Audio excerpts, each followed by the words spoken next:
Saúdos, irmãos, com a paz do Senhor, amém? Vamos orar para a gente iniciar a nossa aula de hoje. Senhor, nosso Deus e nosso Pai, nós queremos te agradecer, Senhor, por estarmos mais uma vez reunidos para estudar a sua palavra, meu Pai. Pedimos que o teu Espírito Santo esteja conosco, que o teu Espírito Santo seja o nosso professor, que o Senhor venha nos capacitar, que o Senhor venha nos ungir, repreendendo em nome de Jesus todo o mal das nossas vidas, derramando sobre nós, Senhor, a tua unção, teu poder, que o teu nome seja glorificado e engrandecido, que o Senhor venha nos capacitar, meu Pai, que a gente possa refletir a sua glória onde quer que a gente vá, que o Senhor, em nome de Jesus, venha abençoar a nossa mente, meu Pai, renovar a nossa mente, abençoar o nosso entendimento, Senhor. É isso que nós te pedimos e te agradecemos em nome de Jesus. Amém? O título da lição de hoje é Os Pensamentos, a Arena de Batalha na Vida Cristã.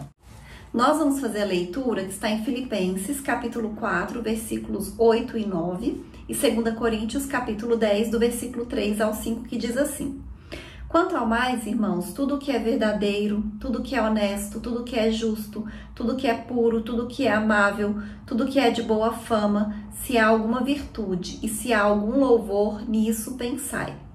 O que também aprendestes e recebestes e ouviste e vistes em mim, isso fazei, e o Deus de paz será convosco.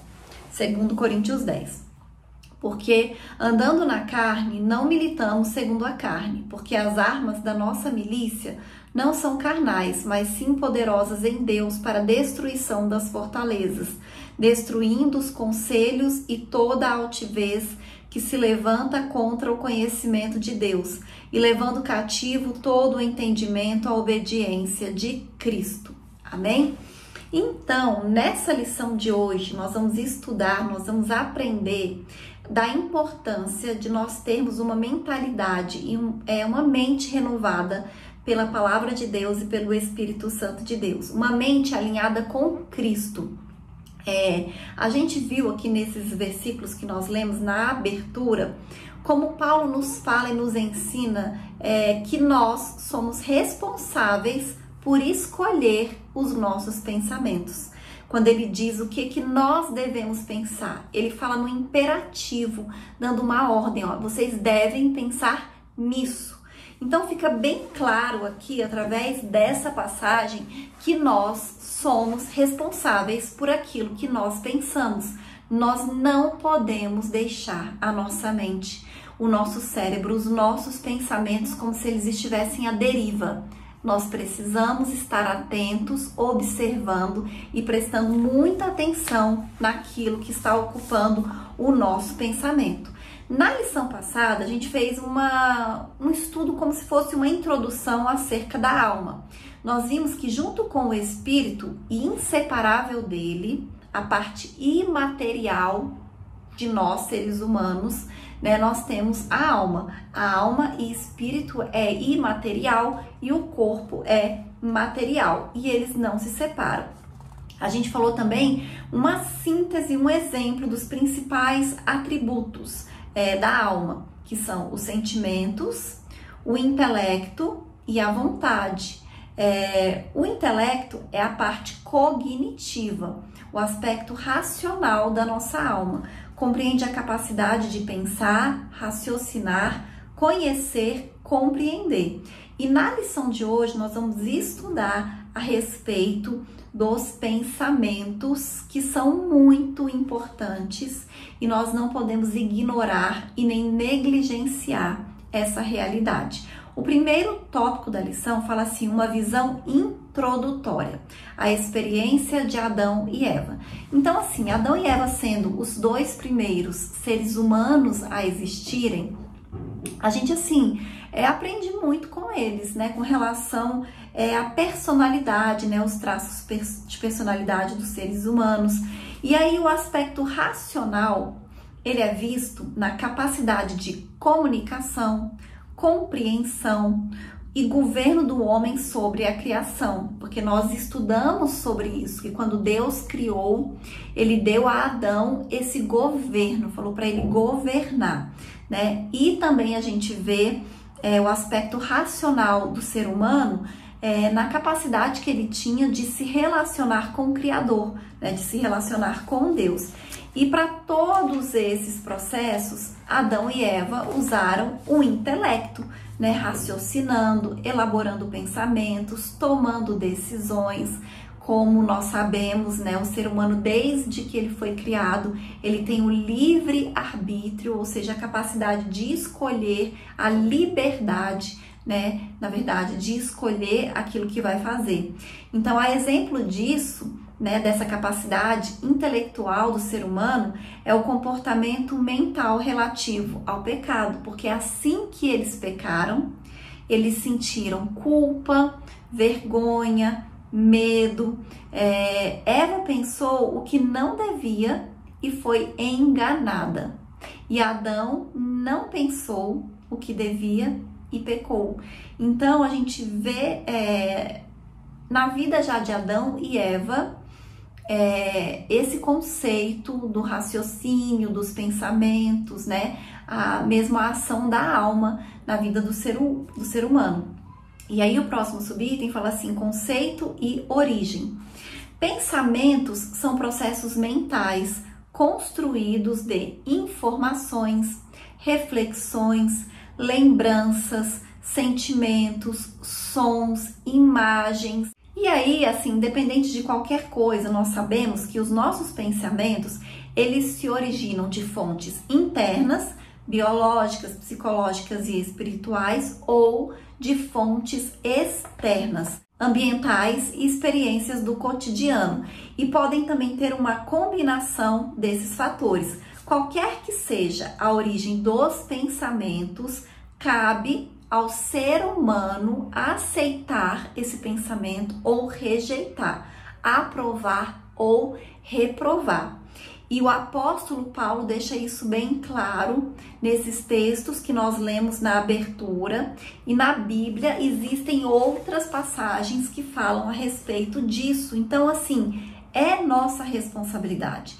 Mesmo que os pensamentos eles surjam de uma maneira que a gente não sabe como, que pode ter essa origem espiritual, né? Às vezes até mesmo maligna, soprando coisas que não deveriam, como foi no caso da serpente ali nessa conversa com Adão e Eva, né, foi de origem maligna, mas eles não julgaram aquela conversa, eles simplesmente aceitaram aquela influência maligna, mas nós somos responsáveis pelos nossos pensamentos, mesmo que eles surjam de uma origem duvidosa, nós devemos julgá-los, devemos aprovar ou reprovar, né, entendendo se é certo ou errado. O próximo subitem diz assim, características dos pensamentos. Então, assim, o ser humano ele tem uma capacidade de imaginar muito grande. Todo mundo sabe disso, né? O nosso cérebro ele tem capacidade de construir histórias, às vezes mirabolantes, incríveis, construir cenários que podem ser silenciosos ou barulhentos, simples ou complexos, neutros ou coloridos. O nosso cérebro ele tem essa capacidade. Então, quantas imaginações, pensamentos nós já tivemos desde a nossa infância? É o tempo inteiro nós estamos imaginando, nós estamos pensando, né? E do ponto de vista moral, os pensamentos eles podem ser bons ou ruins, puros ou impuros, verdadeiros ou falsos, né? E os que são originados de fatores externos são frutos de experiências sensoriais. Então, assim, aquilo que a gente vive no nosso dia a dia. Por isso que a gente tem que ter muito cuidado e observar aquilo que nós vemos, aquilo que nós ouvimos, aquilo que nós falamos, aquilo que nós lemos, porque tudo isso vai entrar na nossa mente e pode criar histórias e pode nos influenciar de maneira positiva ou negativa. E a mente cria a partir desses conteúdos que a gente alimenta o nosso cérebro, né? Que a gente obtém através dos nossos sentidos, como os olhos, os ouvidos, a boca, o tato, o nariz, né? Então, por isso que a gente tem que se abster de toda aparência do mal. É por isso que a gente não pode assistir qualquer coisa, a gente não pode participar de qualquer coisa, porque porque aí a gente vai estar alimentando o nosso cérebro com essas coisas. Então nós precisamos ter este cuidado. Nós não podemos alimentar a nossa mente com conteúdos enganosos ou impuros, né? Porque através disso podem surgir gravíssimos pecados, né? Como violências, imoralidades sexuais, mentiras, calúnias, maledicências. A gente tem que cortar esse ciclo pecaminoso das nossas vidas e a gente tem essa responsabilidade. E o próximo subitem diz assim: a gestão dos pensamentos, imperativo ético e espiritual. Então, o livro, a carta de Filipenses, ela está assim recheada, repleta de referências a sentimentos ou emoções. E não sem razão, ela é conhecida por ser a epístola da alegria. E aí alguns versículos fundamentam esse nome, né? Que é Filipenses 1, versículo 3 e 4, Filipenses 2, versículos 1 e 2, Filipenses 4, versículo 1. E também existe essa informação a respeito da gestão dos pensamentos. Nela, Paulo apresenta o aspecto positivo do emprego da mente. Ao usar o pronome indefinido tudo, abre uma ampla possibilidade de pensamentos, desde que qualificados com os adjetivos verdadeiro, honesto, justo, puro, amável, de boa fama, virtuoso, digno de louvor. Então ele dá um imperativo, ele dá uma ordem: nisto pensai, né? Indicando tratar-se de uma conduta ativa e não passiva. Ele deixa muito claro, né, que nós devemos escolher quais são os nossos pensamentos. A gente tem que escolher aquilo que nós vamos pensar e assumir o controle do nosso processo mental. Não se deixar conduzir por pensamentos aleatórios ou intrusivos. Como a gente tem gerido os nossos pensamentos? Será que a gente fica pensando qualquer coisa, né? Qualquer bobeira, ou a gente está controlando, a gente está vigiando, a gente está analisando os nossos pensamentos e ocupando a nossa mente com isso que o apóstolo Paulo diz que nós devemos ocupar, né? Com isso que deve ocupar os nossos pensamentos. O próximo subitem diz assim: acima da técnica. Então, em nossos dias, existe uma variedade muito grande de técnicas de gestão de pensamento, que não são ruins, são bons, são úteis, mas eles são insuficientes, porque essas técnicas, elas estão limitando ao plano da realidade terrena, né? O ser humano como se fosse só essa parte natural e terrena. Mas a palavra de Deus, ela vai muito além disso. Ela nos ensina a pensar nas coisas que são de cima, nas coisas que não são da terra. Pensar muito além das circunstâncias temporais, imateriais e humanas. Por quê? Porque quando a gente tem essa percepção espiritual, esse discernimento espiritual, com a mente de Cristo, a gente vai se libertar dessa atmosfera terrena, que nós sabemos que o mundo jaz no maligno e que existem muitos conflitos, inclusive mentais, né, que é comum a todo ser humano. Mas quando a gente pensa nas coisas do alto, a gente tem um sentimento melhor, porque a gente vai ter uma perspectiva melhor, mais assertiva realmente da vida, a respeito do ser humano e a respeito de todas as coisas. A gente não vai estar limitado apenas às coisas deste mundo. Então, além disso, ainda enche o nosso coração e a nossa vida de esperança e paz, né? Então, nos liberta de muitas coisas ruins. Então, essa visão celestial, ela é infinitamente superior e melhor, e nos capacita a gerenciar muito melhor os nossos pensamentos. Amém? E o próximo subitem diz assim: recursos espirituais. A leitura da Bíblia, ela é incrível, fundamental, necessária e extraordinária para que a gente produza bons pensamentos. Por quê? Porque quando a gente vê, né, a realidade desse mundo, as coisas que estão acontecendo, às vezes a nossa tendência é de ficar mais pessimista, mais ansioso, mais para baixo. Mas quando a gente se alimenta da realidade do céu, que está na palavra de Deus, a nossa perspectiva muda completamente. Então, a disciplina de ler a palavra de Deus diariamente vai nos edificar profundamente e vai nos dar firmeza espiritual. A palavra de Deus nos ensina que nós temos que meditar na palavra de Deus.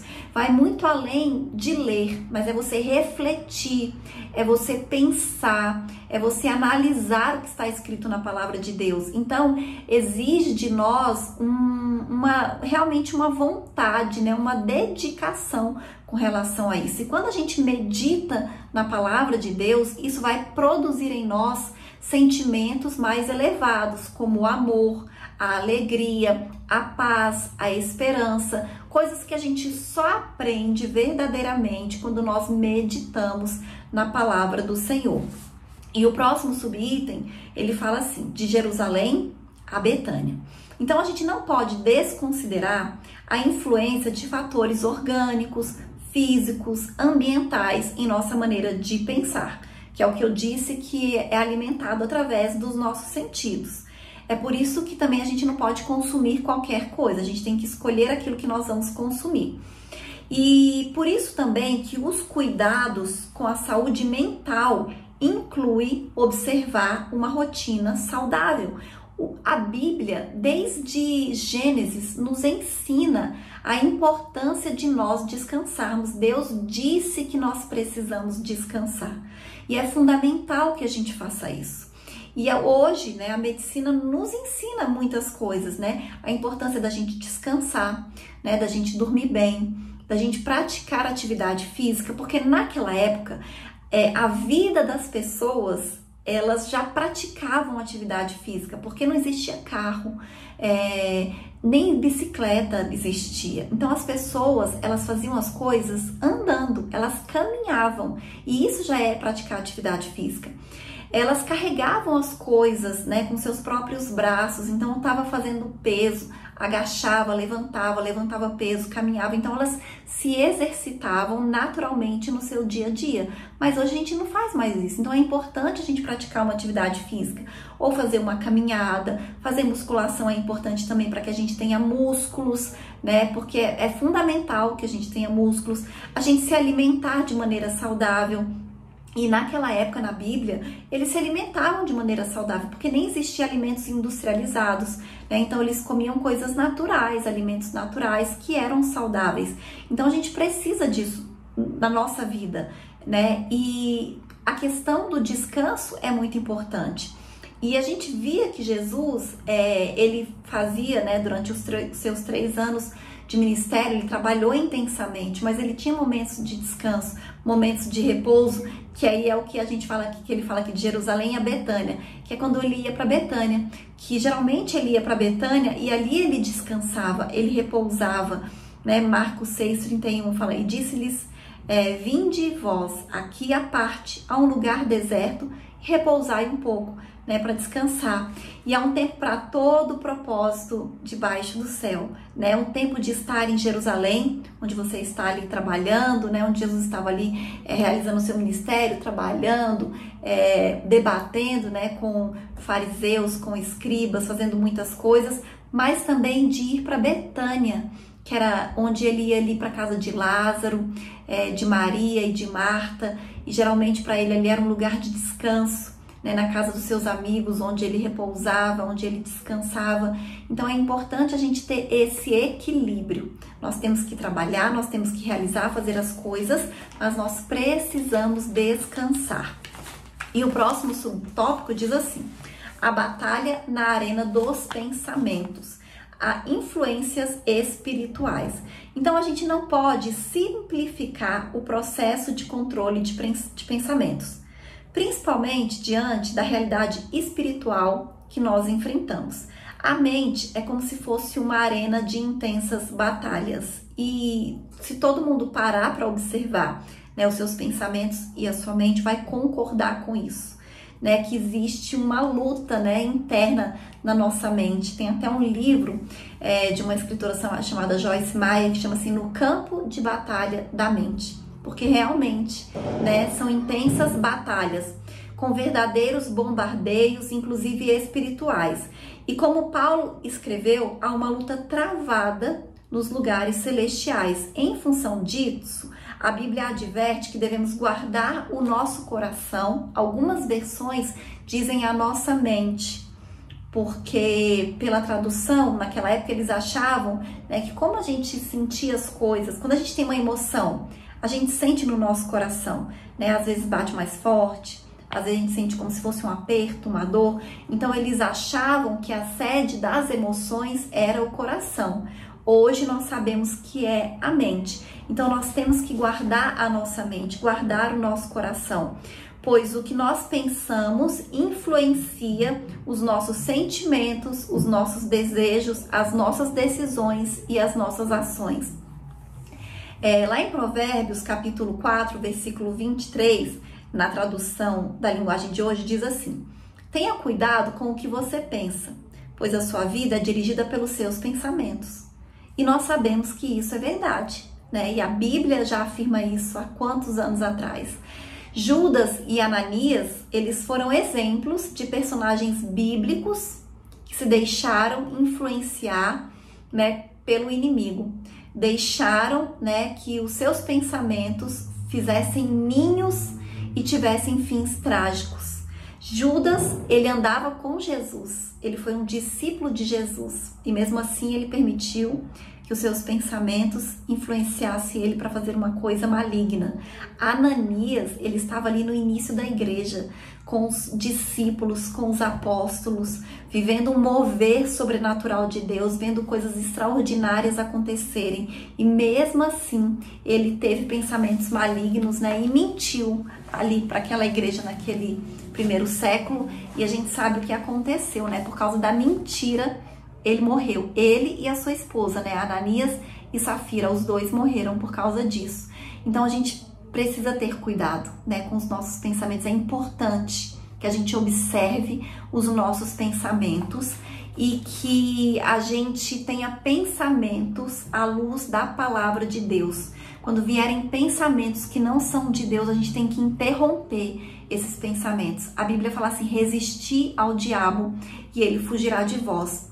Então, quando vier um pensamento que você vê que não está de acordo com Deus, não é um pensamento justo, não é um pensamento bom, na hora você tem que resistir a esse pensamento. Você repreende, você coloca um pensamento melhor no lugar. E o próximo subitem diz assim: cuidados práticos. Então, o cristão, ele deve adotar algumas medidas práticas de proteção da mente. Por exemplo, não nutrir pensamentos distorcidos de si mesmo, que produzem complexos de inferioridade ou de superioridade. Nós precisamos ter esse cuidado. Purificar a mente dos maus pensamentos e vigiar contra a mentira e todo tipo de engano. Livrar-se da intoxicação, o excesso de informações, principalmente nas redes sociais, que produz fadiga, exaustão e ansiedade. Nós precisamos descansar a nossa mente, a gente precisa ter cuidado com esse excesso. Focar a mente no que edifica ou pelo menos instrui e construir relacionamentos saudáveis, porque contendas verbais geram pensamentos aflitivos e perturbam a mente, dificultando a paz interior e o discernimento espiritual. Então são coisas que somos nós que temos que fazer. Não é Deus que vai fazer pela gente, não é o Espírito Santo que vai fazer, somos nós, com o auxílio do Espírito Santo de Deus, com o conhecimento da palavra de Deus. Nós somos responsáveis pelos nossos pensamentos. Mesmo que a gente receba influências malignas, nós somos responsáveis para saber se esses pensamentos eles vão fazer ninho ou não, porque diz assim, um pássaro ele pode até sobrevoar a sua cabeça, mas ele só faz ninho se você deixar. Então nós precisamos estar atentos, nós precisamos cuidar, vigiar os nossos pensamentos. E eu vou ler a conclusão que diz assim: Para um viver equilibrado, com quietude e paz na alma, devemos deixar que o Senhor nos transforme pela constante renovação da nossa mente. Somente assim viveremos em sintonia com a vontade de Deus. É o que a palavra de Deus nos ensina. Nós temos que renovar a nossa mente e nós somos responsáveis por isso. O que você está assistindo, o que você está vendo, o que você está fazendo com o seu tempo, quais são os seus pensamentos? Você tem observado os seus pensamentos? Você tem alimentado a sua mente com a palavra de Deus, com palavras que edificam, com coisas boas, coisas de alegria, coisas de paz? Essa é uma responsabilidade nossa que a palavra de Deus nos ensina. Amém? E essa foi a lição de hoje. Até a próxima aula, em nome de Jesus.